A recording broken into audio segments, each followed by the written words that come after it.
السلام علیکم ورحمۃ اللہ وبرکاتہ۔ پیارے دوستو، اگر آپ کو حدیث سننا پسند ہے تو اس چینل کو لائک کر کے سبسکرائب کر لیں اور بیل کے بٹن کو دبا دیں۔ شکریہ۔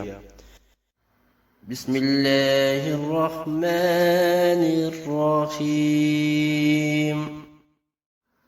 سبحان رضی اللہ عنہ سے روایت ہے کہ نبی اکرم صلی اللہ علیہ وسلم نے فرمایا، سب سے بہتر دینار وہ دینار ہے جسے آدمی اپنے اہل و عیال پر خرچ کرتا ہے، اور وہ دینار ہے جسے آدمی اپنی جہاد کی سواری پر خرچ کرتا ہے، اور وہ دینار ہے جسے آدمی اپنے مجاہد ساتھیوں پر خرچ کرتا ہے۔ ابو قلابہ کہتے ہیں، آپ نے بال بچوں کے اخراجات سے شروعات کی، پھر فرمایا، اس آدمی سے بڑا اجر و ثواب والا کون ہے جو اپنے چھوٹے بچوں پر خرچ کرتا ہے، جن کے ذریعے اللہ تعالیٰ انہیں حرام چیزوں سے بچاتا ہے اور انہیں مالدار بناتا ہے۔ حدیث نمبر 1966، ترمذی شریف۔ جزاکم اللہ خیرا۔